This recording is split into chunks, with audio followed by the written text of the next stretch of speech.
उसने सारे दुनिया तारे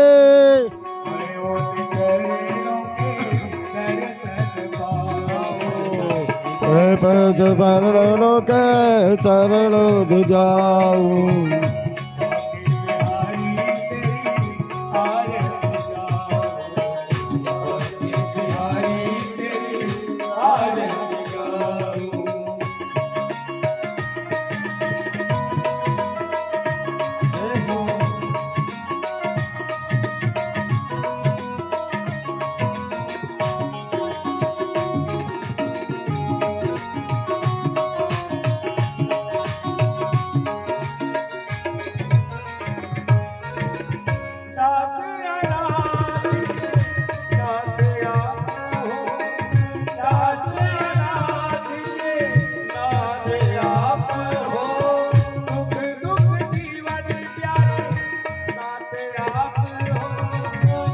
दुख जीवन सारे साथ आप हो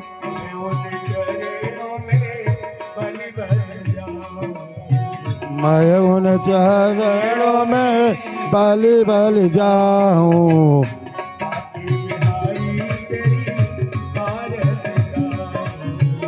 बाके बिहारी तेरी रत गाऊं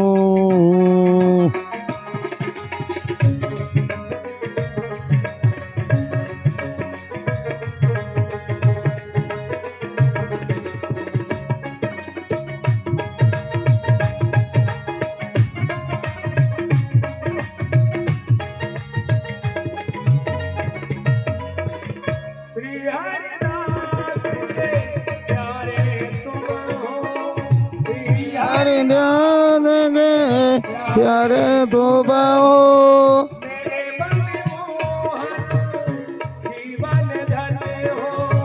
मेरे मन मोहन जीवन घन हो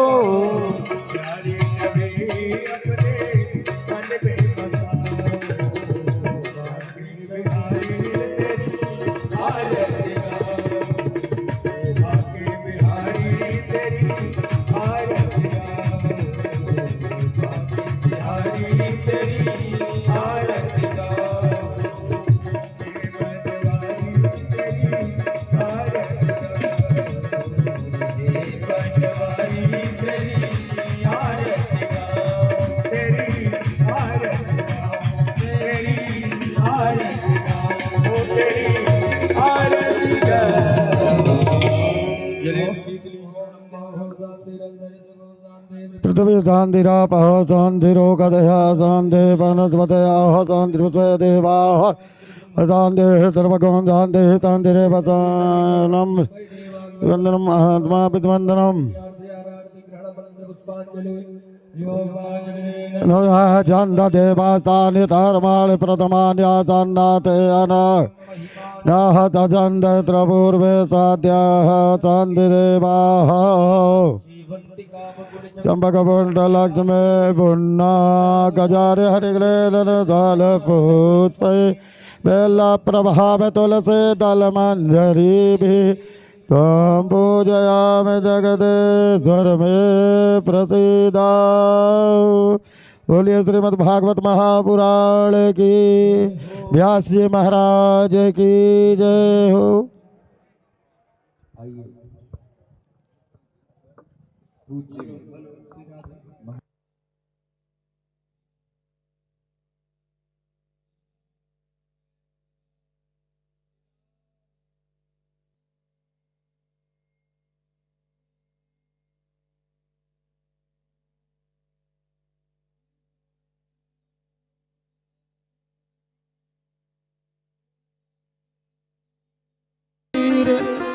तुम ही पीर सब धर्म की धन्य धन्य रघुवीर। अतुलित बल धामम हेम शैलाभदेहम धनुज वन कृशाम ज्ञानी नामाग्रगण्यम सकल गुण निधानम वानराणामधीशम रघुपति प्रिय भक्तम पादजातं नमामि। विनायकं गुरुं भानुं ब्रह्मा विष्णु महेश्वरान् सरस्वतीं प्रणम्यादो सर्वकार्यार्थसिद्धये। रक्ताम्भोजदलाभिरामनयनं पीताम्बरालङ्कृतं श्यामाङ्गं दुभुजं प्रसन्नवदनं श्रीसीतया शोभितं। कारुण्यामृतसागरप्रियगणैर्भ्रातादिभिर्भावितं वन्दे विष्णुशिवातिसेव्यमनिशं भक्तेष्टसिद्धिप्रदम्। जय जय श्री राधारमण जय जय नवल किशोर जय गोपी चित चोर प्रभु जय जय माखन चोर। राधा मेरी स्वामिनी मैं राधे कर दास जन्म जन्म मोहि दीजियो श्री वृंदावन वास। आइए मनुष्य शरीर से प्रभु की उस सभा में चले जहां दिव्याति दिव्य स्वर्ण सिंहासन में भगवान श्री कृष्ण चंद्र रुक्मणी जी के साथ विराजमान है। उद्धव सात्विकी आदि पार्षद गण भगवान की सेवा में लीन है और यह द्वारिका की सभा में उद्धव सात्विकी आदि पार्षदगण भगवान की सेवा में लीन है। हम आप सब भगवान की उसी सभा में विराजमान हैं। उसी सभा से यह कथा कही जा रही है, सुनी जा रही है। दिखने वाला वक्ता तो यंत्र मात्र है, वास्तविक वक्ता तो प्रभु ही है और श्रोताओं के हृदय में विराजमान होकर प्रभु कथा का रस स्वादन करते हैं। तो आइए मन और वाणी को पवित्र करें। गोविंद हरे गोपाल हरे जय जय प्रभु दीन दया। हरे गोविंद हरे गोपाल हरे जय जय प्रभु दीन दया।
भोले बाके बिहारी बोले लाल बाके बिहारी लाल की जय हो, तीर्थराज प्रयाग की जय हो, गंगा मैया की जय हो, यमुना मैया की जय हो, सरस्वती मैया की जय हो, पूज्य पाद श्री स्वामी जी महाराज की जय हो, श्री स्वामी जी महाराज की जय हो।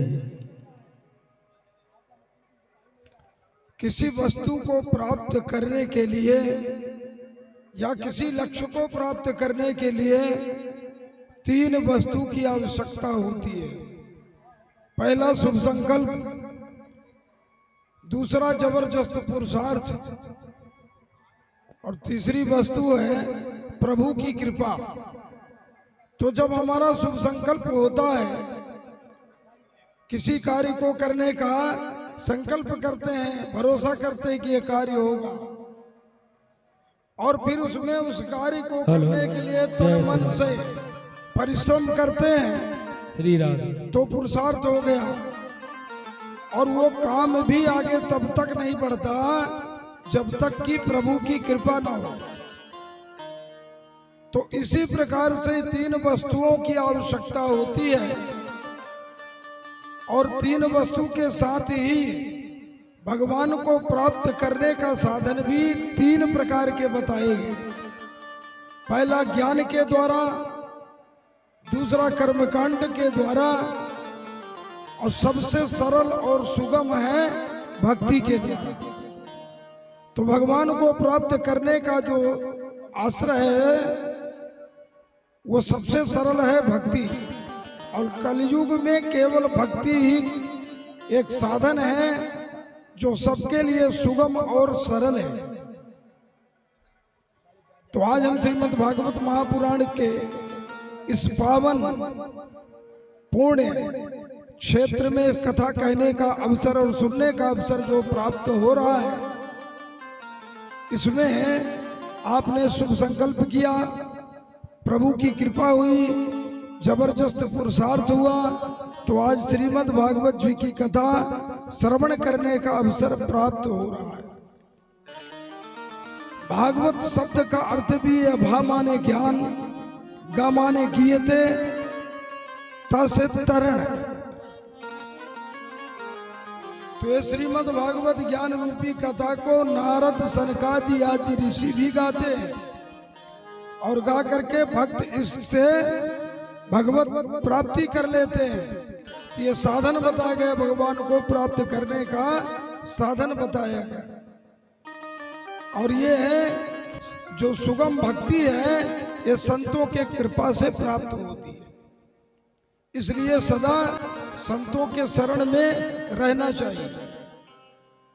संतन के संग लाग रे मेरी बिगड़ी बनेगी, संतन के संग लाग रे तेरी बिगड़ी बनेगी, संतन के संग लाग रे तेरी बिगड़ी बनेगी, बिगड़ी बनेगी तेरी अच्छी बनेगी, बिगड़ी बनेगी तेरी अच्छी बनेगी, होए तेरो बड़ भाग रे तेरी अच्छी बनेगी, होए तेरो बड़ भाग रे तेरी अच्छी बनेगी।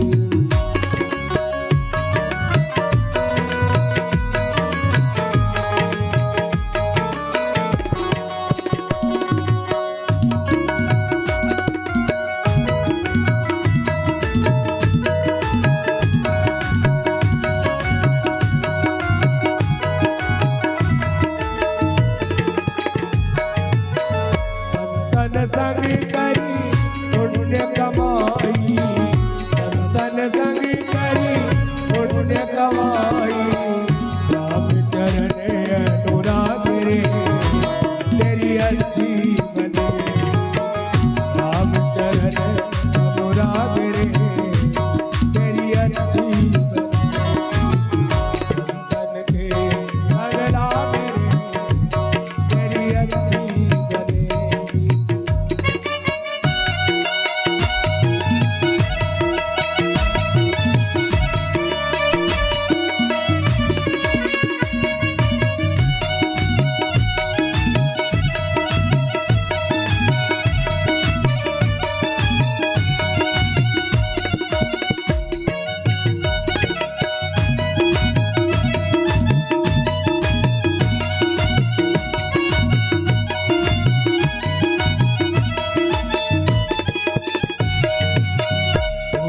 की बन गई, प्रहलाद जी की बन गई, ध्रुव जी की बन गई, प्रहलाद जी की बन गई।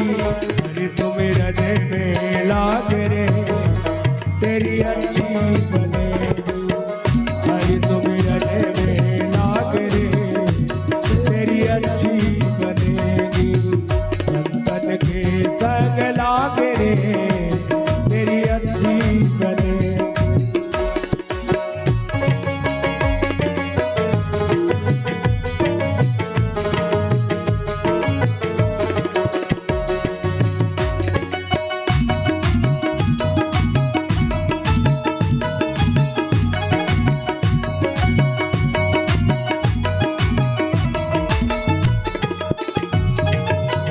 कागा से तोहे हंस करेंगे, कागा से तोहे हंस करेंगे, मिट जाए उनके दाग रे तेरी अच्छी बनेगी, मिट जाए उनके दाग रे तेरी अच्छी बनेगी।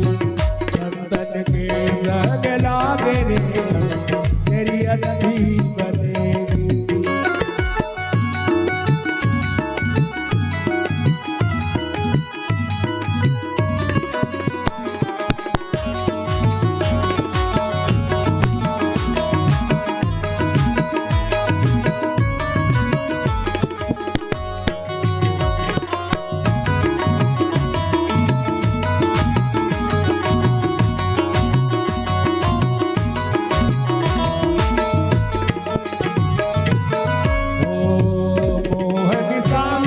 बहुत दिन सोए, मोहन सावे बहुत दिन सोए, जाग सके तो जाग रे तेरी अच्छी बनेगी, जाग सके तो जाग रे तेरी अच्छी बनेगी।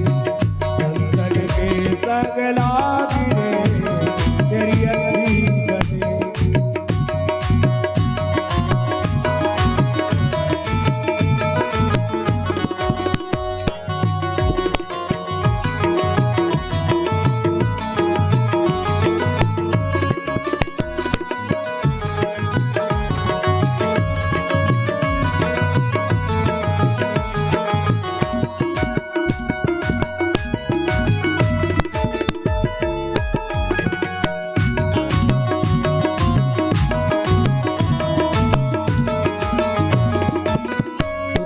नारी दीन आसाए, नारी दीन आसाए, त्याग सके तो त्याग रे अच्छी बनेगी, त्याग सके तो त्याग रे तेरी अच्छी बनेगी। संतन के संग लाग रे तेरी अच्छी बनेगी।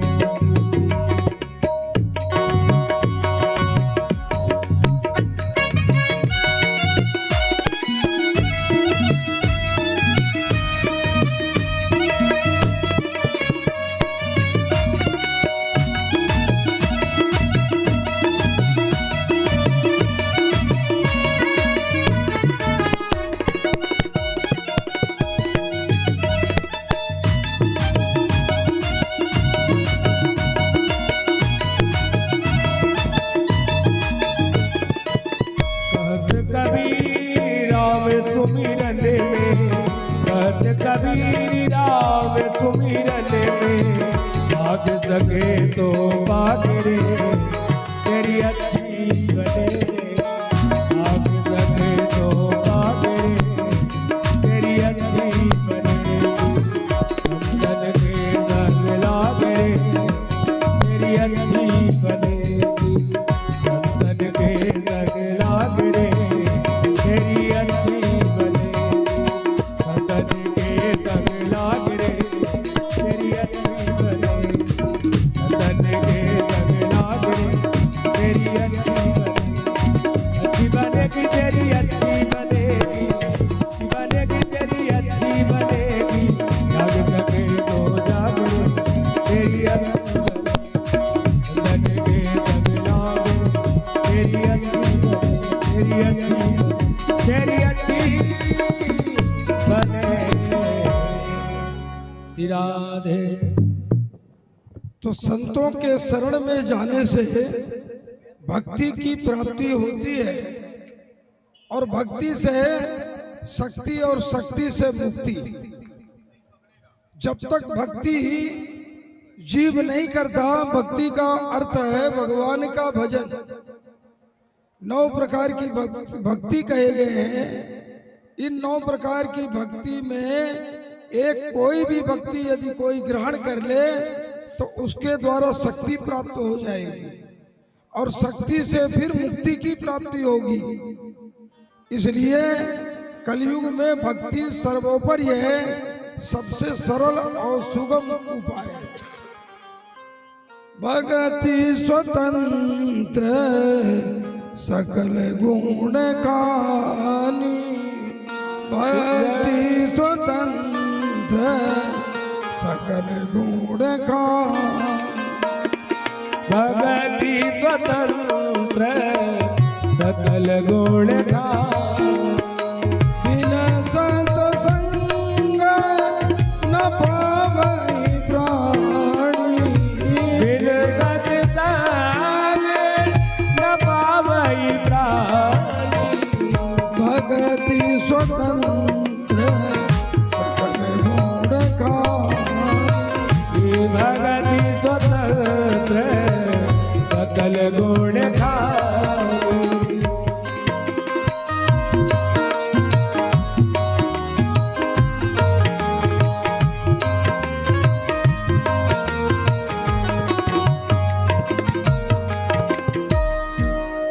इसलिए सभी इतिहास में, पुराण में, वेद में सर्वोपरि भक्ति को कहा गया। तो भक्ति से शक्ति, और फिर शक्ति से मुक्ति प्राप्त हो जाती है। इसलिए ये भक्ति है क्या? एक बार नैमिषारण्य तीर्थ में 88,000 ऋषिगण एकत्रित हुए, और उनमें से जो सबसे वयोवृद्ध बुजुर्ग थे उनका नाम सौनक जी था। उन्होंने श्री सूत जी का सम्मान करते हुए कहा, प्रभु ये बताएं कि भगवान को प्राप्त करने का सबसे सुगम और सरल उपाय क्या है? श्रीमद् भागवत पुराण में वेद व्यास जी लिखते हैं, और श्री सुखदेव जी महाराज परीक्षित को बताते हैं,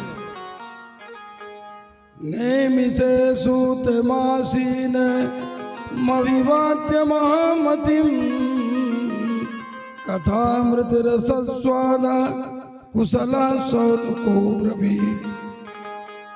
नैमिषारण्य क्षेत्र में श्री सूत जी महाराज से सौनक जी ने पूछा, ये भगवान की जो कथा है आप इसको कहने में परम प्रवीण हैं, और दूसरे सूर्य के समान है, ज्ञानियों में आप सूर्य के समान हैं। इसलिए कृपा करके ये बताइए कि भगवान को प्राप्त करने का,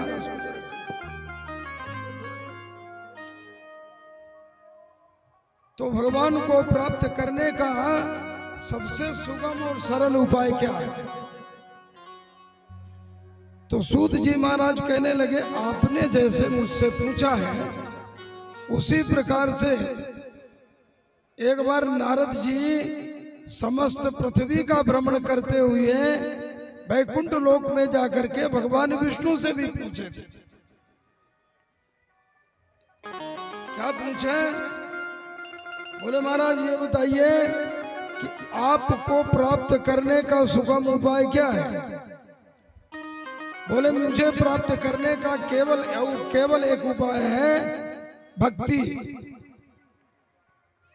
जैसा कि आप जानते हैं श्रीमद् भागवत में श्री सूत जी कहने लगे, सौनक जी भगवान की कथा के आप परम प्रेमी हैं, इसलिए आपने ऐसा सुंदर प्रश्न किया है जो आने वाले लोगों के कल्याणार्थ, तुम्हारा तो कल्याण होगा लेकिन आने वाले लोगों का भी परम कल्याण होगा, इसलिए मैं तुम्हें अवश्य ही सुनाता हूं। काल रूपी महासर्प के भय से बचाने का केवल एक ही उपाय श्री सुखदेव जी ने बताया था, और वो उपाय ज्ञान महायज्ञ। और वो कैसे है? श्रीमद् भागवतम पुराण निगमम, श्रीमद् भागवत महापुराण के माध्यम से महाराज परीक्षित को मुक्ति प्रदान कराया था।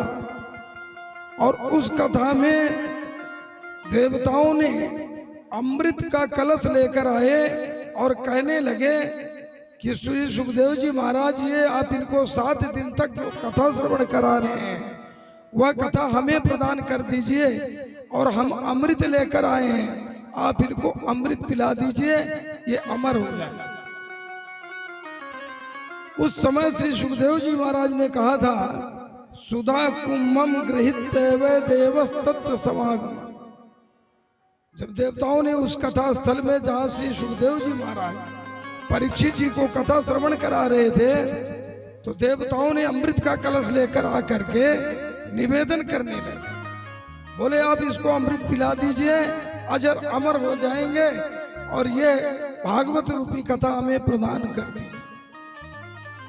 तब श्री सुखदेव जी महाराज कहने लगे कि कहाँ कांच और कहाँ मणि, कांच और मणि में कभी भी तुलना नहीं हो सकती।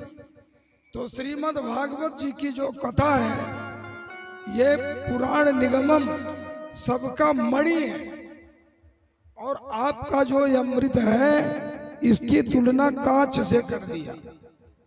कांच फूट सकता है, कांच बदला जा सकता है, लेकिन मणि न फूटता है और न बदला जा सकता है, यह तो अजर और अमर है। इसलिए आप देवता परम स्वार्थी हैं, आप इस अमृत को ले जाएं। इस कथा का परम अधिकारी तो पृथ्वी लोक में आकर के जो मनुष्य तन धारण करते हैं, और मनुष्य तन धारण करके विचार करके तन और मन वाणी को पवित्र करके जो इस कथा को श्रवण करते हैं, इसके वही अधिकारी। तो जब इस कथा को उनको देवताओं को अभक्त समझ करके श्री सुखदेव जी महाराज देवताओं को यह कथा नहीं प्रदान किया और अमृत को वापस कर दिया, और कहना प्रारंभ किया कि आपका अमृत कुछ लोगों का कल्याण करेगा, लेकिन ये श्रीमद् भागवत महापुराण जन्म जन्मांतर कल्प कल्पांतर तक लोगों का परम कल्याण करेगा। इसलिए एक का नहीं असंख्य लोगों का ये कल्याण करता रहेगा, इसलिए इसे मैं आपको नहीं दे सकता, आप अपनी अमृत को ले जाएं। जब देवताओं को अमृत का पान नहीं कराया श्री सुखदेव जी महाराज और श्रीमद् भागवत महापुराण को नहीं प्रदान किया, तो ब्रह्मा जी को बहुत आश्चर्य हो गया। ब्रह्मा जी विचार करने लगे, आखिर इसमें क्या बात है जो इस कथा में है, जिसको कि महाराज सुखदेव जी ने प्रदान नहीं किया।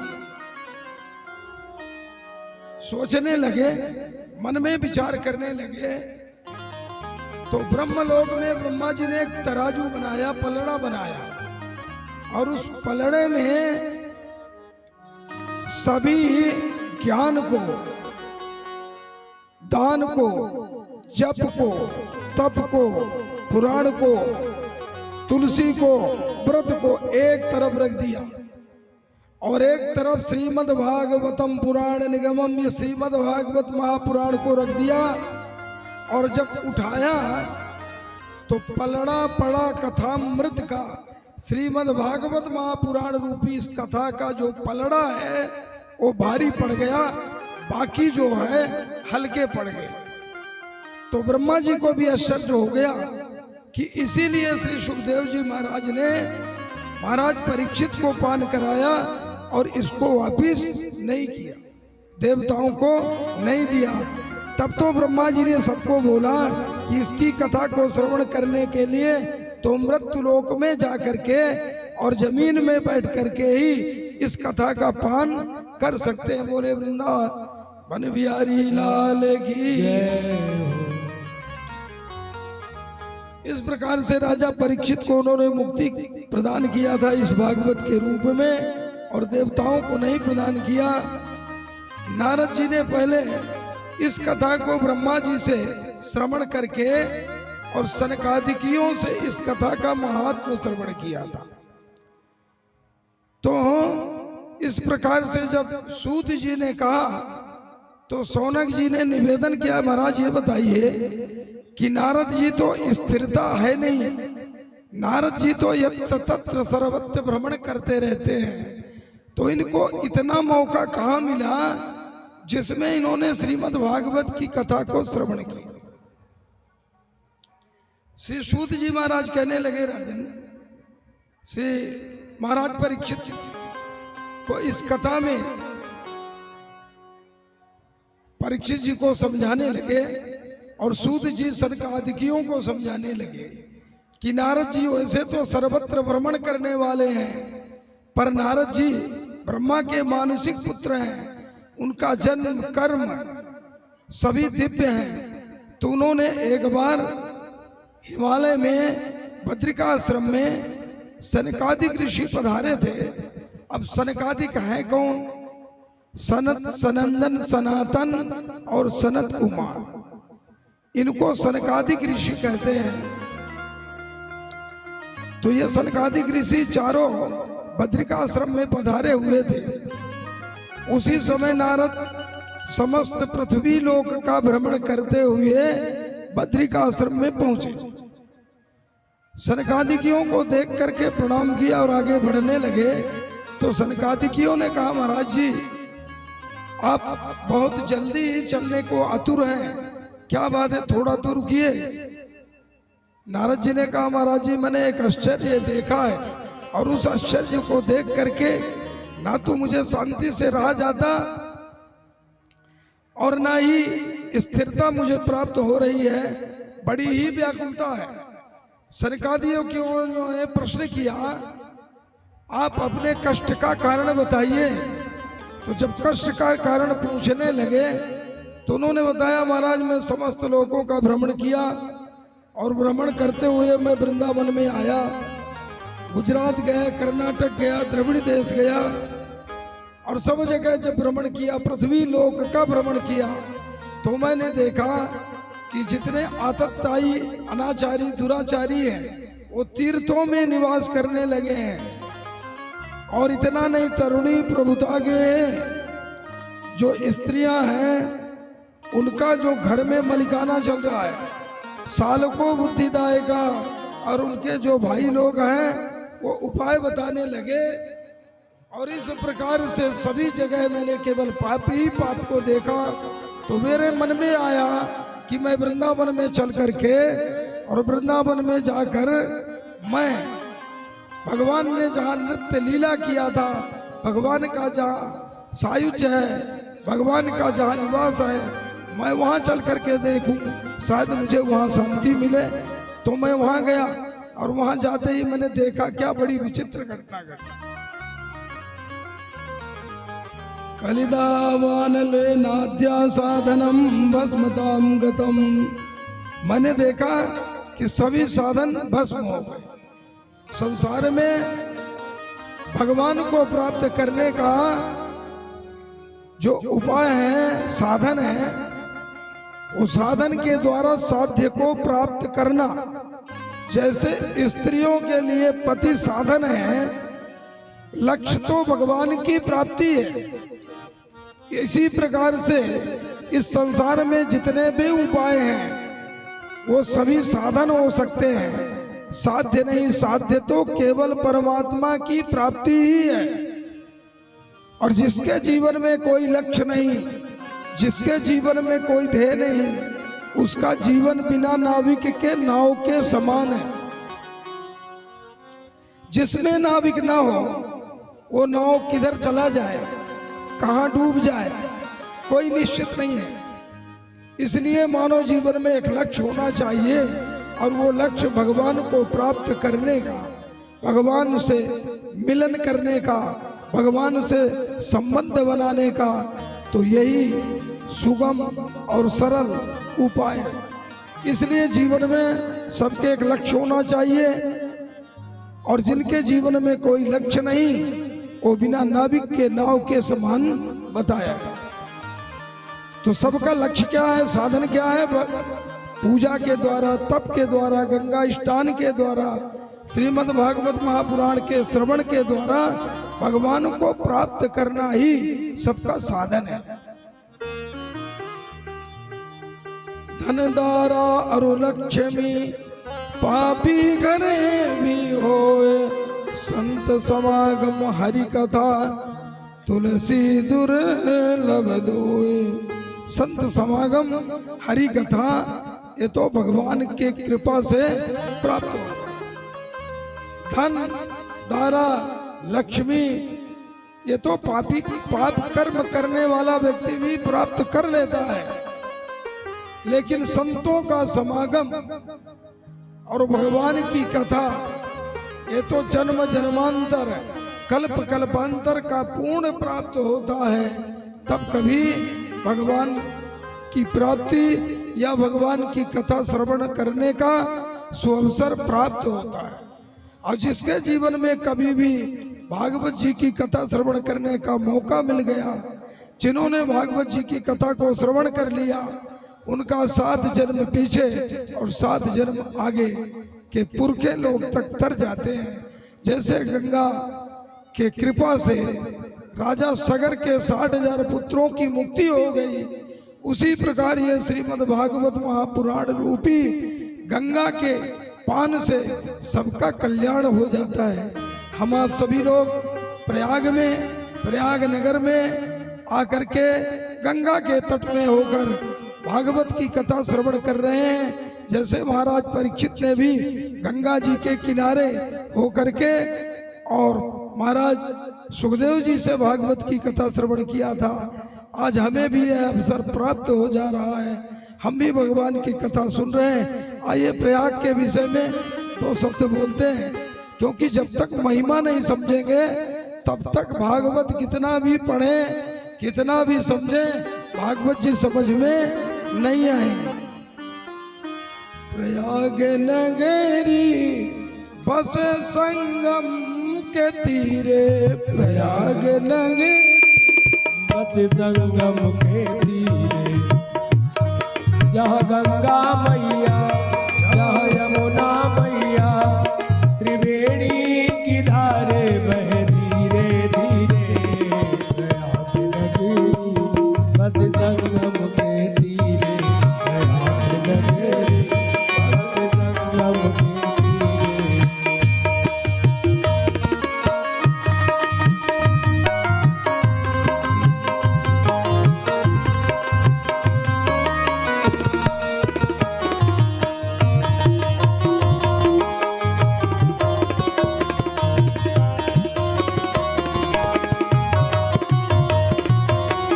राजा इंद्री की प्यारी नगरिया, राजा इंद्री की प्यारी नगरिया।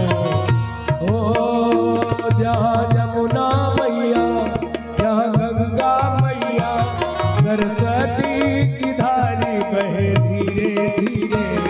प्रयाग नगरी बस संगम के तीरे, प्रयाग नगरी बस संगम के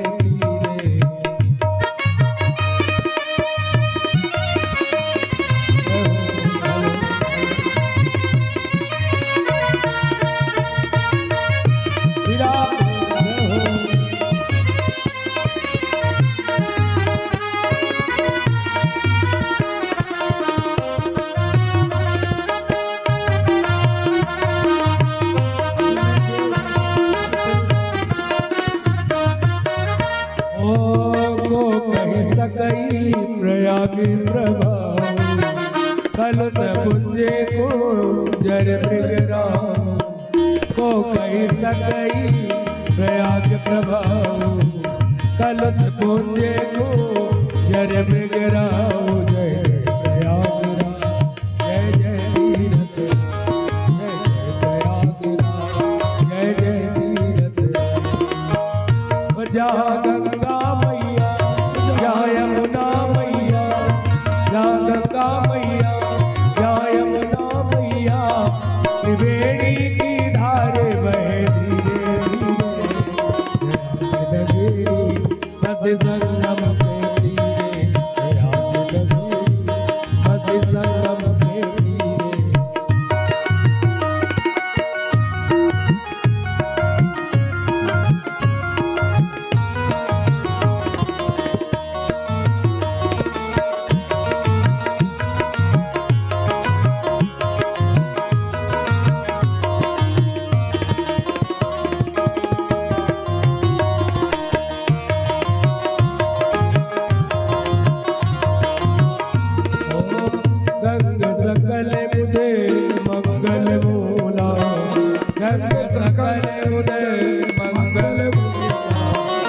सब सुख करे हरण सब सुखला सब सब सुख करे हरण सब सुखला जय प्रयागराज जय जय तीरथ जय जय प्रयागराज जय जय तीरथ हो जा गंगा मैया या यमुना मैया त्रिवेणी की धार बह धीरे धीरे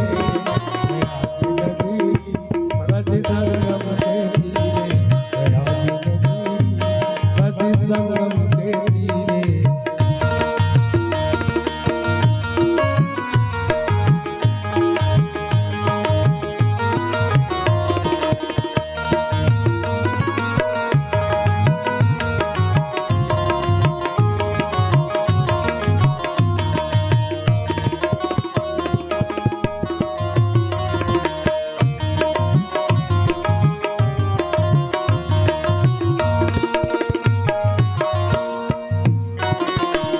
बोल प्रयागराज महाराज की जय। तो इसी प्रकार से तीर्थराज प्रयाग में हमको इतना सुंदर अवसर प्राप्त हो रहा है।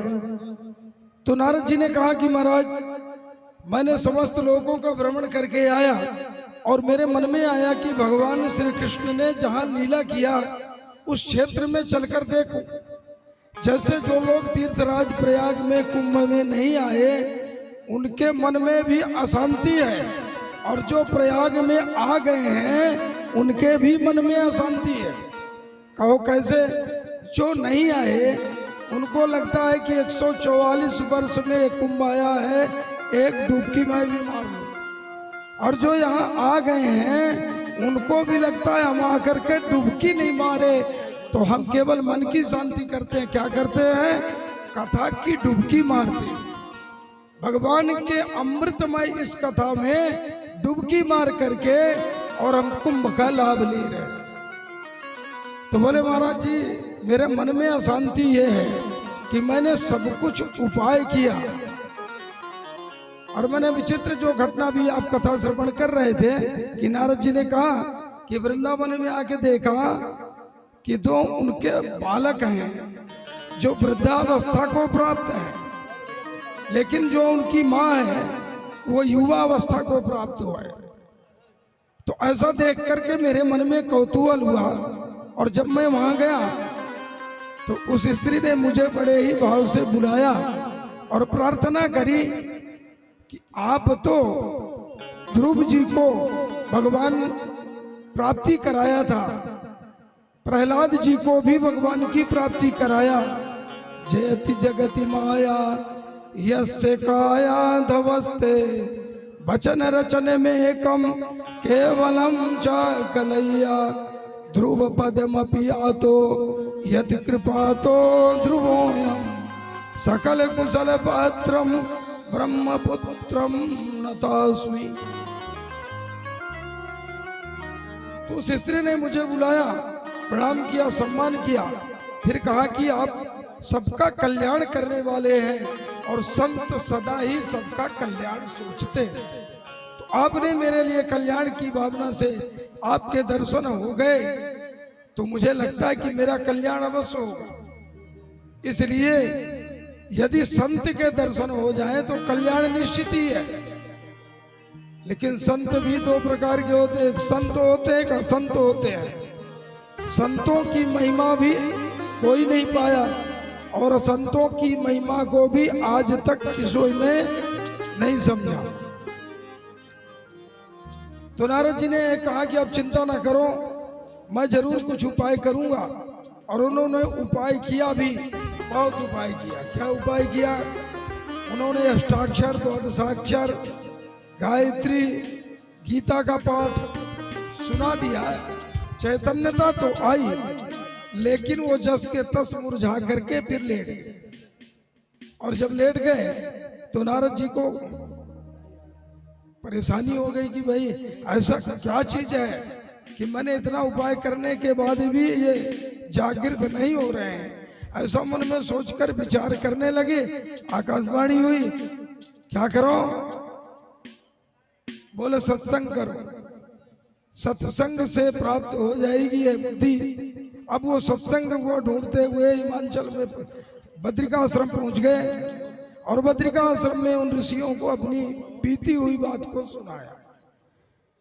बोले सत्संग क्या है, ये सत्कर्म क्या है। मेरे को आकाशवाणी ने कहा कि इसके लिए सत्कर्म करो, तो महाराज मेरे साथ इतने ऋषि मुनि भी सभी लोग साथ में हैं। मैंने पूरा जो समझा उपाय किया, अब आप ही बताओ कि ये सत्कर्म क्या है। मैं बस उसी को ढूंढने के लिए यत्र तत्र सर्वत्र ब्राह्मयंती भ्रमण कर रहा हूं। सनकादि योगियों ने कहा महाराज अब तो परम सरल है और भगवान की महिमा को तो आप जानने वाले हैं, आपको कोई क्या कह सकता। बोले महाराज जो आकाशवाणी ने कहा सत्कर्म करिए, वो सत्कर्म क्या है। अंत में श्री सनकादिक ऋषियों ने कहा महाराज ये ज्ञान यज्ञ है, ज्ञान यज्ञ करो। बोले वो कैसे होता है। बोले उसको हम कराएंगे। सो नारद जी को उन्होंने सत्कर्म की महिमा को बताया, श्रीमद् भागवत महापुराण की महिमा को बताया और बता करके कहने लगे कि इससे बड़ा सत्कर्म कुछ नहीं। तो बोले महाराज ये कहाँ करें। बोले आनंद वन में। ये आनंद वन कहाँ है। बोले हरिद्वार में आनंद वन है। गंगा जी की सुंदर बालू है, उसमें सुंदर सुंदर बड़े बड़े पत्तों वाला पेड़ है और उस पेड़ के नीचे हम सत्कर्म करेंगे, श्रीमद् भागवत ज्ञान यज्ञ करेंगे। इस प्रकार से उन्होंने घोषणा किया और जब घोषणा किया तो नारद जी चल करके पूरी व्यवस्था बनाया।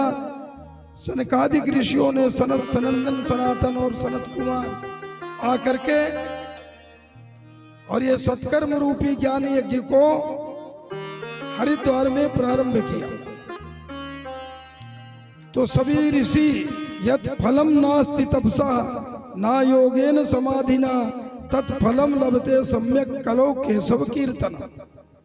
इसमें सभी लोग कीर्तन करते हुए भजन करते हुए सभी ऋषि महर्षि यक्ष किन्नर नाग गंधर्व सप्तर्षि ये अपने अपनी पत्नियों को लेकर शिष्यों को लेकर आनंद वन में पधारे और सनत कुमार ने श्रीमद् भागवत महायज्ञ का आयोजन किया।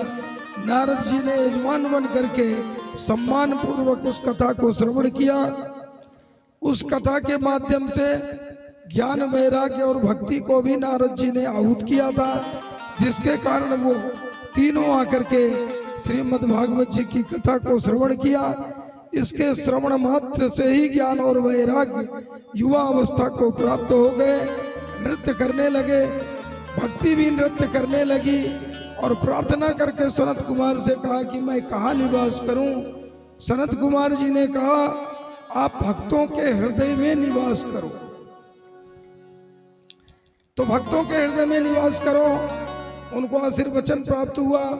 उन्होंने कहा कि यद्यपि आप सर्वव्यापी हैं, लेकिन फिर भी आपका निवास स्थान तो भक्तों का हृदय है और वही भक्तों के हृदय में परमात्मा का निवास होता है, इसलिए आप उनके यहाँ भक्तों के हृदय में निवास।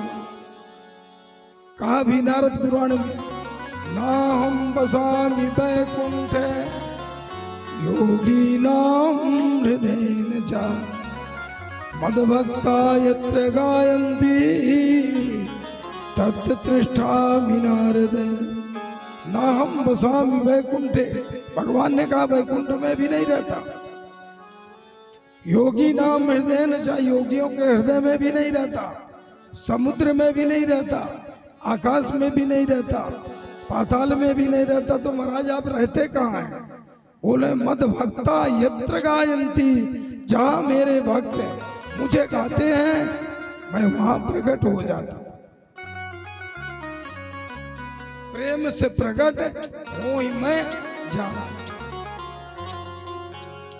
इस प्रकार से भक्ति ज्ञान और वैराग्य को सनकादिकों ने पुनर्जीवित करके युवावस्था प्रदान किया और नारद जी का सनकादिकों के साथ संवाद हुआ। अंत में भक्ति का श्री सनकादिकों ने कल्याण किया, भक्ति हृदय में निवास की और उसी सभा में भगवान चतुर्भुज रूप धारण करके उस सभा में प्रकट हुए और उस सभा में प्रकट हो करके सभी लोगों ने भगवान की यथा योग्य स्तुति किया। भगवान ने सबको आशीर्वचन दिया और आशीर्वचन दे करके प्रार्थना करी सभी लोगों ने कि महाराज जब हम आपको प्रार्थना करें तो आप प्रकट हो जाइए। भगवान ने सबकी मनोकामनाओं को पूर्ण करते हुए सबको आशीर्वाद देते हुए वहां से अंतर ध्यान हो गए। सनकादिकों ने भी सुंदर दिव्य कथा श्रवण करके भगवान का स्मरण करते आगे विचरण करते हुए चल दिए। सूत जी से सौनकादिकों ने पूछा, महाराज ये बताइए कि इस कथा को किन किन लोगों ने श्रवण किया।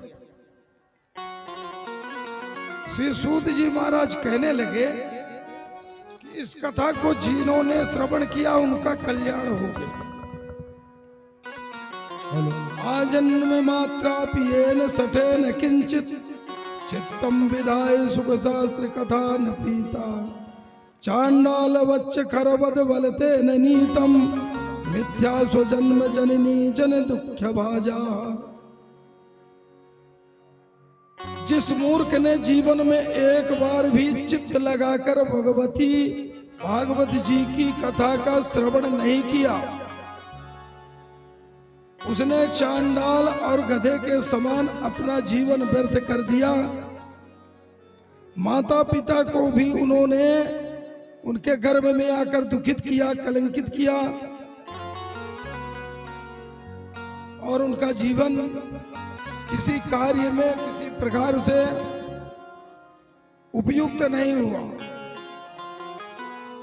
तो बोले महाराज करना क्या चाहिए। बोले अपने जीवन में एक बार श्रीमद् भागवत जी की कथा का श्रवण अवश्य कर लेना चाहिए। बोले उनकी कथा सुनने का मन कैसे होता है। बोले जब जन्म जन्मांतर कल्प कल्पांतर के पूर्ण का उदय होता है तब श्रीमद् भागवत जी की कथा श्रवण करने की इच्छा होती है और जब इच्छा होती है तो पूर्ण कैसे होता है। बोले जबरदस्त पुरुषार्थ। बोले पुरुषार्थ भी हो जाए प्रभु कृपा भी हो जाए तो वह कार्य आगे बढ़ता है क्या। बोले नहीं, तब तक नहीं बढ़ता कि जब तक प्रभु की कृपा ना हो जाए। इसीलिए मैं आपको श्रवण करा रहा था संसार में जितनी वस्तुएं आप देख रहे हैं ये सभी साधन हैं, साध्य नहीं। साध्य तो केवल और केवल परमात्मा ही सबका है। जिसने अपने जीवन में परमात्मा को प्राप्त करने का उपाय नहीं किया उसका जीवन बिना नाविक के नाव के समान। योगाद गर्जति सप्ताहो ध्यान यज्ञानाच गर्जति किम भूमो गर्जनम तस्य रे रे गर्जति गर्जति। योगाद गर्जति सप्ताह। सप्ताह के सामने योग ध्यान ज्ञान सबकी गर्जना समाप्त हो जाती है। इसके समुच्च तो कोई टिक ही नहीं पाता। श्री सौनक जी ने पूछा, हे सूत जी इस पुराण का इतना महात्म क्यों है।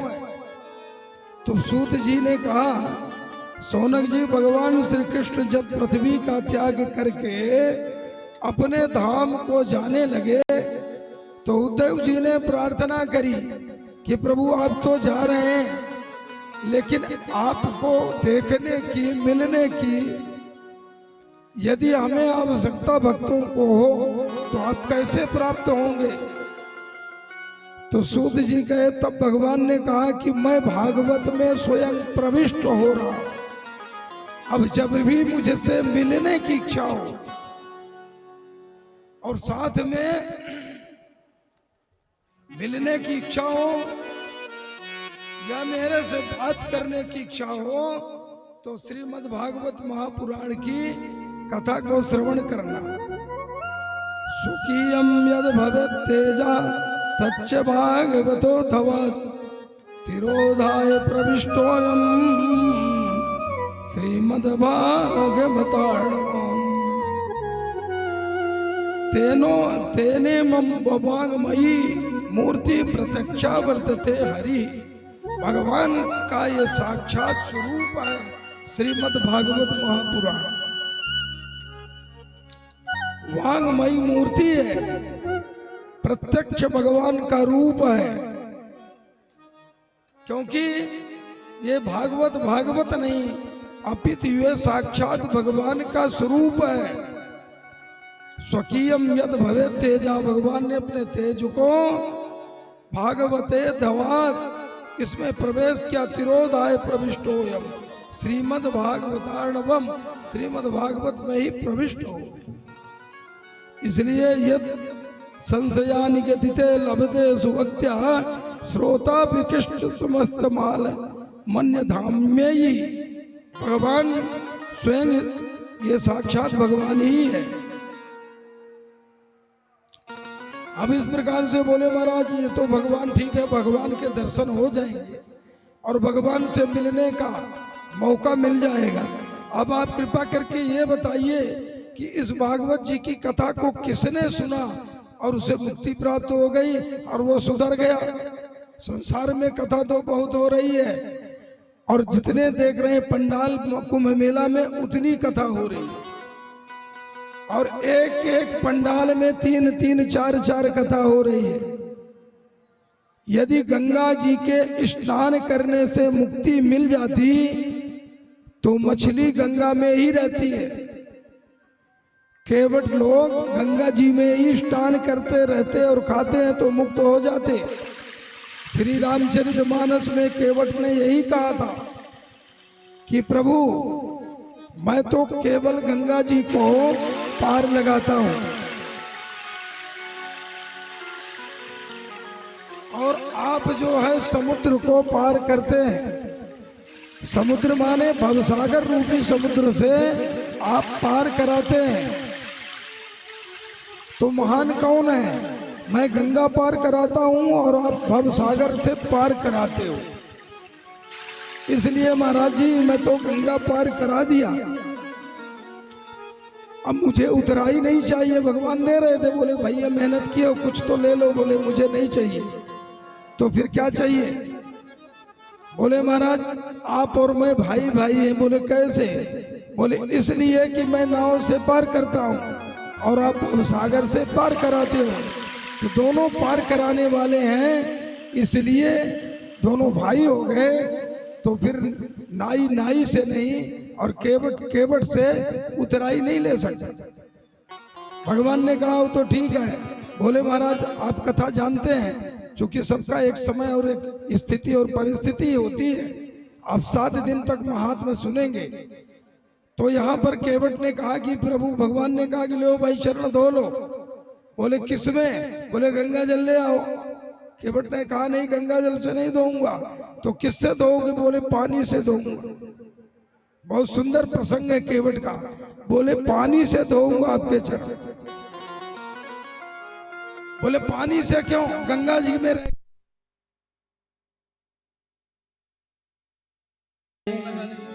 ऐसी हालत हो गई मेरी सावरिया के प्यार में। ऐसी हालत हो गई मेरी सावरिया के प्यार। तेरे नाम की ओढ़ी चुनरिया, तेरे नाम की ओढ़ी चुनरिया, मैं नाचूं बीच बाजार में। ऐसी हालत हो गई मेरी सावरिया के प्यार। ऐसी हालत हो गई मेरी सावरिया के प्यार। सभी लोग मेरे भाव को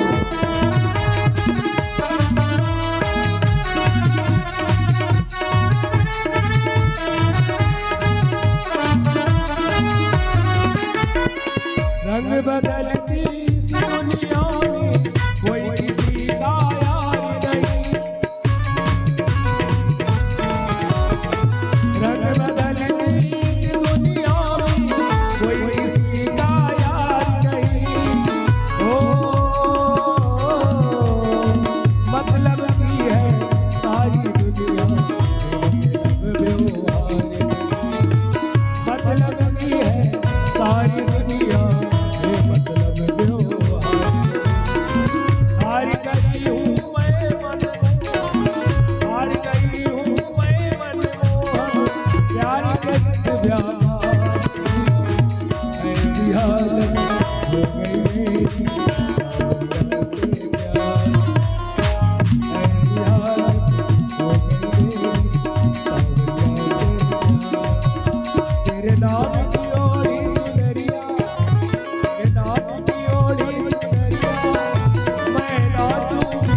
बाजार ऐसी हालत हो गई मेरी ऐसी हालत हो गई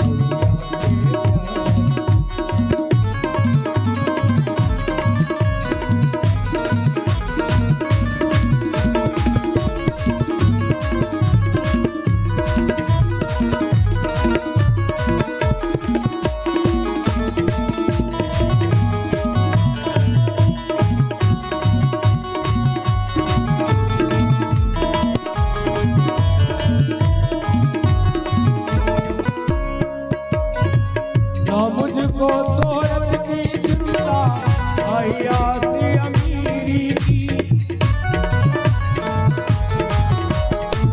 ना मुझको शोहरत की चिंता आयासी अमीरी की ना मुझको शोहरत की चिंता नाई गर्भ मेरी ना मुझको शोहरत की चिंता नाई गर्भ मेरी हमें तो तब कुछ ही मिलता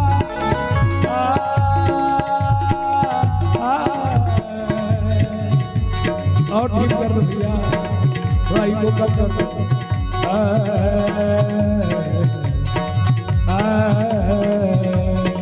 हमें तो तब कुछ ही मिलता मेरे ठाकुर के दरबार में ऐसी हालत हो गई के प्यार ऐसी हालत हो गई मेरी तेरे नाम की ओढ़ी चुनरिया तेरे नाम की ओढ़ी चुनरिया मैं नाचूं बीच बाजार में ऐसी हालत हो गई मेरी सावरिया तेरे प्यार ऐसी हालत हो गई मेरी सावरिया तेरे प्यार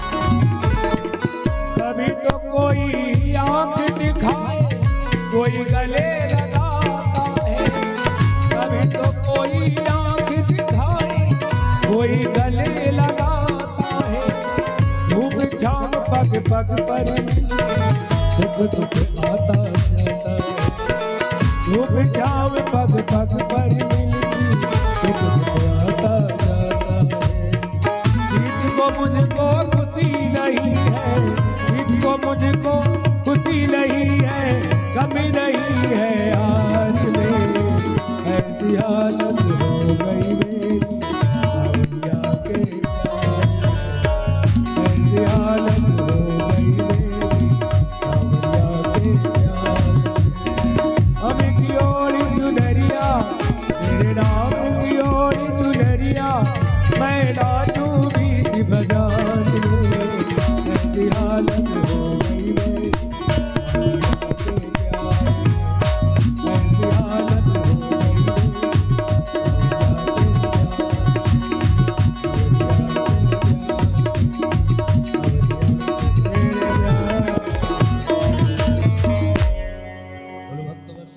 तो हम लोग कथा श्रवण कर रहे थे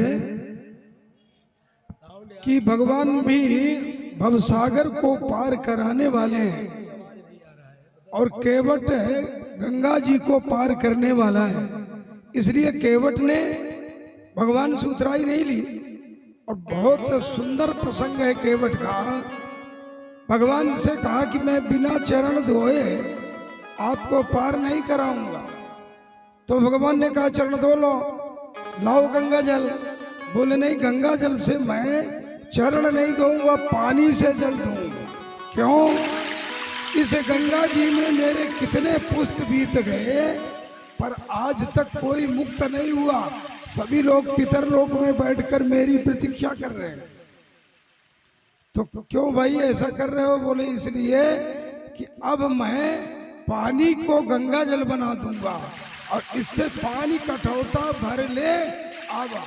वहां गंगा जल नहीं, पानी यानी जल लेकर आया और आप भगवान के पैरों को धो लिए और पितर पार करी।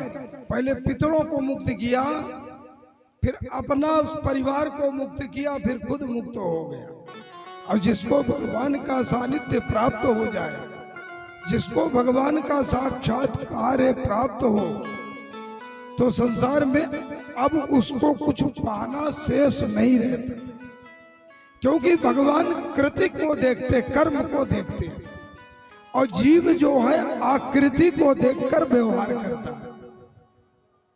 हम आप देखते हैं इसकी लंबी गाड़ी है, हम आप देखते हैं इसका सुंदर चेहरा है, हम आप देखते हैं इसका बहुत पैसा है, हम आप देखते हैं कि ये बहुत सुंदर गाता है। भगवान कुछ नहीं देखते। तो भगवान देखते क्या है? भगवान तो केवल एक चीज देखते हैं, उसका कृत देखते हैं। कृत माने कर्म। उस जीव का कर्म कैसे है, उस कर्म को देखकर भगवान उसके ऊपर प्रसन्न हो जाए।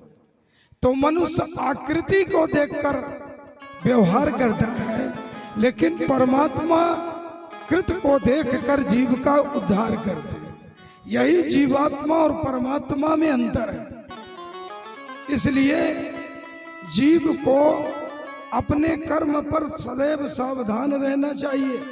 संसार में हर व्यक्ति कथा सुनता है। देखो, भगवान की ऐसी कृपा है कि हर पंडाल में कथा हो रही है। हर पंडाल में आत्मदेव की कथा, धुंधकारी की कथा है। हर पंडाल में सूत जी का और सौनक जी की कथा। हर पंडाल में श्री सुखदेव जी, परीक्षित जी की कथा, ध्रुव जी की, प्रहलाद जी की, सबकी कथा है। और मुझे लगता है सामान्यतया 80% जो हिंदू परंपरागत जो पाठ करते हैं, पूजा करते हैं, उनको सबको कथा मालूम भी है। और जिनको नहीं मालूम उनको हम लोग मालूम करा रहे हैं। पर उसमें सावधानी क्या रखना है? कथा सुनिए, अच्छी चीज है, लेकिन यदि कथा में कोई चीज पकड़ में आ जाए तो देखो भगवान कृत को देखकर व्यवहार करते। आप 24 घंटा माला जपो पर मन लगे ही नहीं माला में, तो भगवान की प्राप्ति कभी नहीं होगी। और उस घमंड के कारण पाप, उसमें लिखा कि पंचोग्र पापा छल छद्म कारिणा पूरा पिशाचा इव निर्दयिष्ये ब्रह्मश्च पुष्टा व्यभिचारिकारिणा सप्ताह यज्ञेन कलौ पुनन्ति ते। थोड़ा गला के कारण खिंचाव नहीं है, लेकिन आप सुनो। पंचोग्र पापा, जो 5 प्रकार के पाप करते हैं।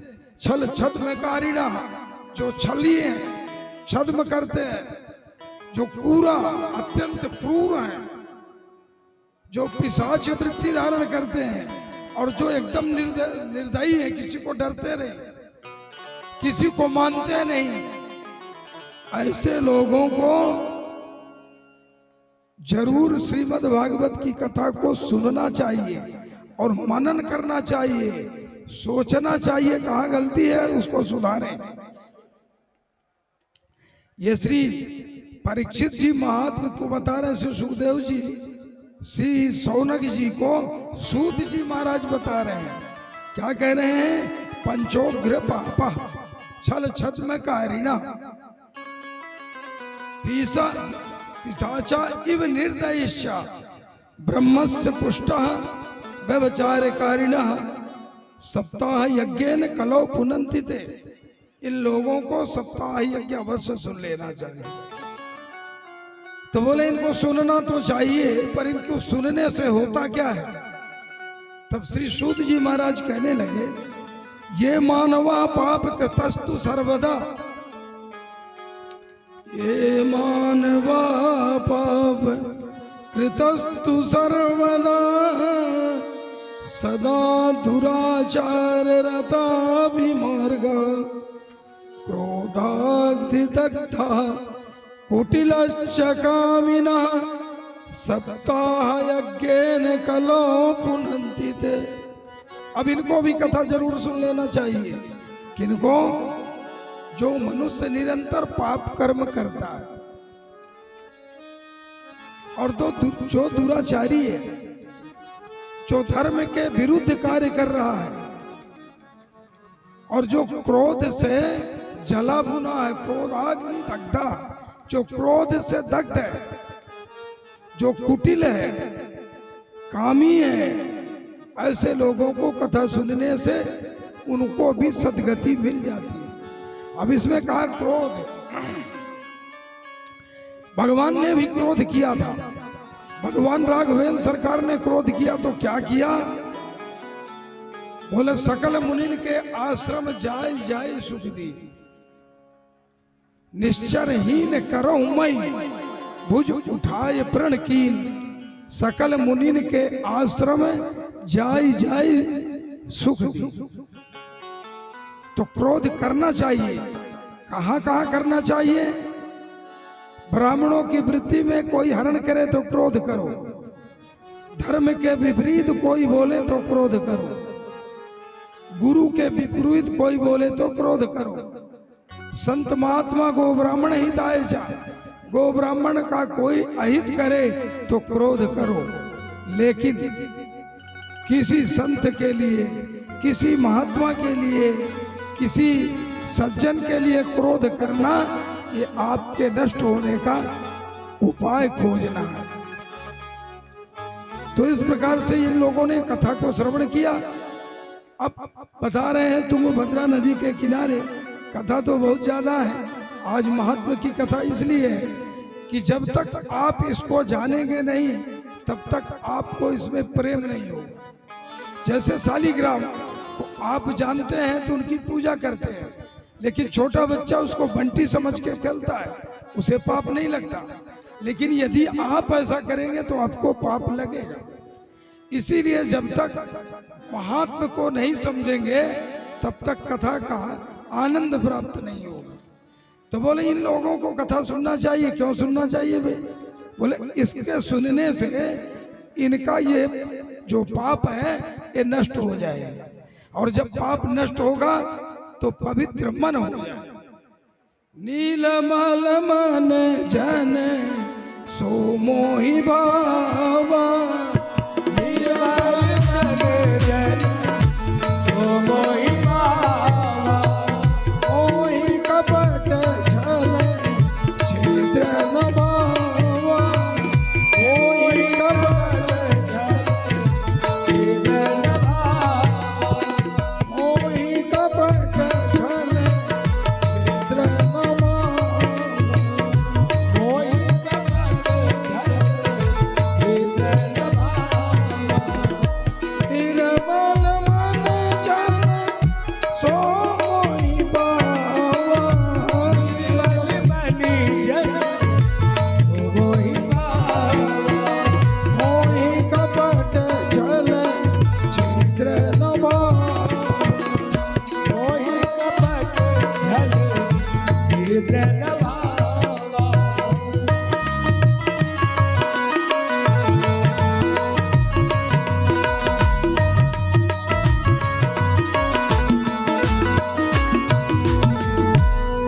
इस प्रकार से तुंगभद्रा नदी के किनारे आप लोग जानते हो आत्मदेव नाम के ब्राह्मण थे। उनको कोई संतान नहीं था। संतान न होने से पितर लोग पानी नहीं लेते, वृक्षों में फल नहीं लगता, अपमानित अपने को समझते थे। एक दिन आत्महत्या करने के लिए चल दिए सरोवर में और जाकर मरना चाह रहे थे। उसी समय भगवान की कृपा हुई और संत लोग आए। संत लोगों ने समझाया ये मनुष्य तन बहुत दुर्लभ है, इसको प्राप्त करने के लिए न जाने कितने लोग तरसते, फिर भी मनुष्य योनि प्राप्त नहीं होती है। यह भगवान की कृपा से प्राप्त होता है, क्योंकि संसार में सभी योनि भगवान के बनाए हैं, पर मनुष्य के ऊपर उनकी विशेष कृपा है। तो अंत में महात्मा ने समझाया तो बहुत, लेकिन वो बोले नहीं मुझे संतान चाहिए। बोले संतान से दुखी रहोगे? बोले वो मुझे मंजूर है, लेकिन मुझे संतान चाहिए। अंत में संतों ने उन्हें काम का फल दिया। पत्नी को कहा प्रदान करना, उन्होंने पत्नी को प्रदान किया। पत्नी के मन में नाना प्रकार की कल्पना परिकल्पना हुआ और अंत में उन्होंने अपनी बहन को उस फल को दे दिया, स्वतः उस फल को ग्रहण नहीं किया। 9वें महीने में उनकी बहन को एक पुत्र हुआ जिसका उन्होंने नामकरण कराया धुंधकारी, और दूसरा गाय को जो फल खिलाया था उससे एक पुत्र प्राप्त हुआ, उसका नाम उन्होंने गोकर्ण रखाया। इस कथा का तात्पर्य क्या है? इस कथा का तात्पर्य यह है कि यदि एक संतान हो जाए, बड़े भाग्य से हो जाए, तो ध्रुव जैसे चमकता है। अगर संतान हो तो पवित्र और उत्तम हो, न हो तो भगवान की कृपा। इसलिए संतान को प्राप्त करने वाले भी सुखी नहीं होते, और संतान को न प्राप्त करने वाले भी सुखी नहीं होते। इस प्रकार से मनोविचार को समझिए कि संतान पुत्र सुपुत्र तो का धन संचय, और पुत्र कुपुत्र तो का धन संचय। इस प्रकार पुत्र सुपुत्र हो जाए तो धन की संचय क्या करना, और अगर पुत्र कुपुत्र हो जाए तो धन जितना भी जोड़ो, अंत में धन ही मृत्यु का कारण होगा। आज की कथा यहीं तक होगी। आइए बड़े भाव से आरती करते हैं। आरती के बाद कल 2 बजे से 4:30 बजे तक की कथा होगी। बोले वृंदावन बिहारी लाल की जय हो। हर मनमोहन तुम्हें जाऊं, तुझे नित नए लाडी लड़ाऊं, बसक तो है चरण में, बसक तो है नैनन में, बसक तो है नैनन में, बसक तो है नैनन में। हरि बोल।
चुमा करू चरण तिहारे पल पल चुमा करू चरण तिहारे तेरे संग संग नाचू गाऊं, तेरे संग संग नाचू गाऊं, तो नित नए लाडी लड़ाऊं, नैनन में सदा के तो नैनन में, सदा के तो नैनन मन मोहन तुम्हें जाऊं, तुझे नित नए लाडी लड़ाऊं,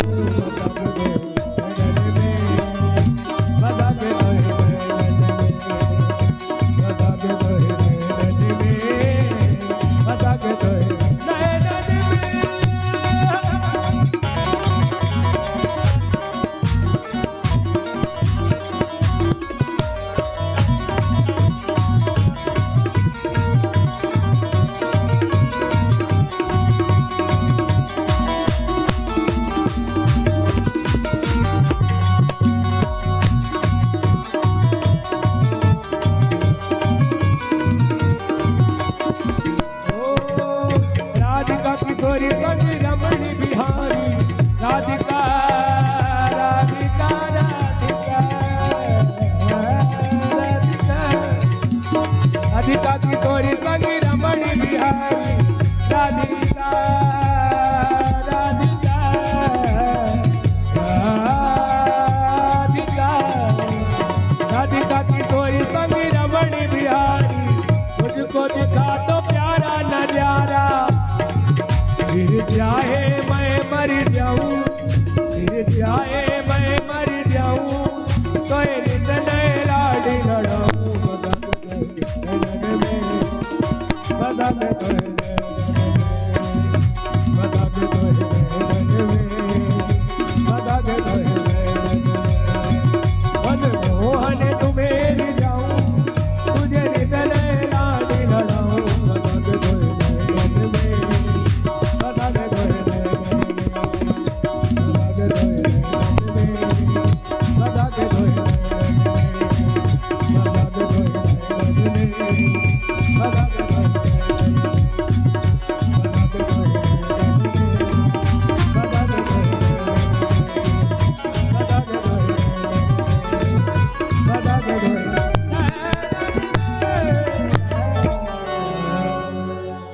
गोविदगो हवि प्रजननम में वीर गो सर्वगण गो सुतयाधनि वसुधनि लोक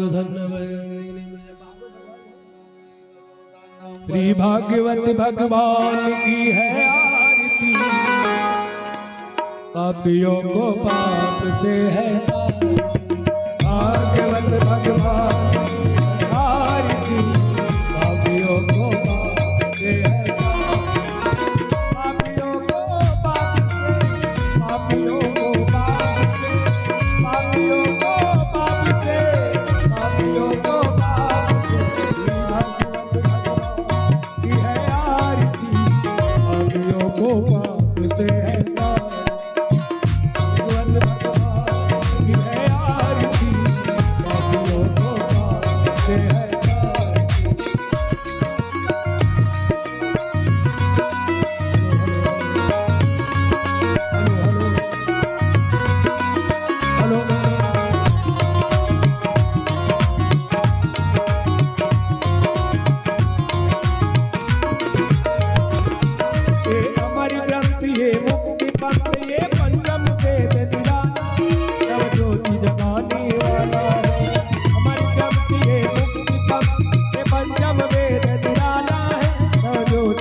सब महिमा की है आरती भागवत भगवान आरती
जलेन शीतलीकरणं पुष्पै देवानंदरं स्वात्माभिवन्दनमारोग्यार्थयारार्तिग्रहणं मंत्रपुष्पाञ्जलि ओम कल से कृपया ध्यान दें, 2 बजे से 4:30 तक